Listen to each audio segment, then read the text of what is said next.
There was a story on just earlier this week about the number of gun sales across the country, especially up in our neighboring state, other square state, Wyoming, that gun sales are going through the roof, like 50% increase, because rural residents are buying in part and parcel that if Barack Obama is elected, which is what everybody's believing is going to happen, then suddenly guns are going to go away, and he's going to pass all these laws, and people are going to get their guns taken away. So the NRA is actually having a field day with their gun sales across the country.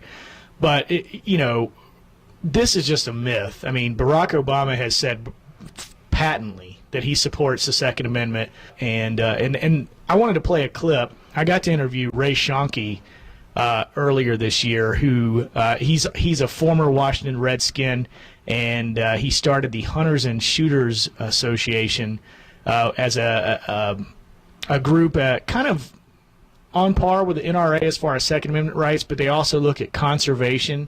And the one shortcoming the NRA has is they're great for getting you a gun, but they're not so great as far as ensuring that there's land that has actual quality places to hunt, because they don't really talk about stopping overdevelopment. So it's kind of like giving the Second Amendment rights full props, but at the same time making sure that there is quality hunting through smart land use. Let's go to that clip, Tyler. You got that clip of Ray Schoenke? My name is Ray Schoenke. I'm president of American Hunters and Shooters Association. I'm pleased to be here in Colorado to endorse Barack Obama for the presidency. We believe very strongly in him because of his commitment to the Second Amendment and the protection of our gun rights, which is very critical to hunters and shooters. It is an area which Barack Obama is deeply committed to, and to hunters and shooters, it is a reason why they can support Barack Obama. And that was Ray Schoenke, a great guy, and he had a great sense of humor too. But when he was talking about the Redskins, I was like, "Well, you played for the Redskins for like a decade." I was like, "What did you do?"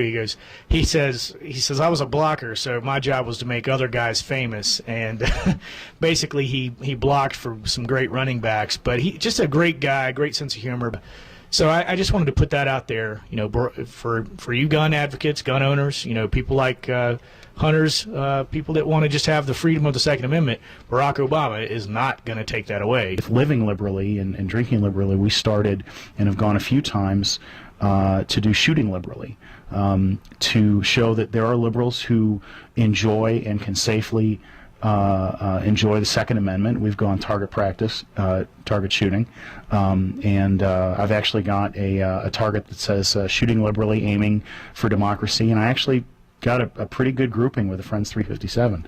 Basically, the NRA wouldn't exist if it weren't around constantly advocating for, uber extreme, to the nth degree interpretation of the Second Amendment.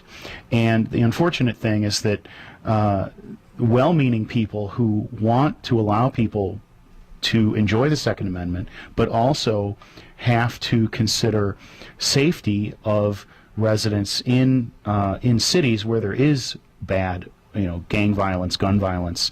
The NRA doesn't care about trying to figure out how to strike that balance.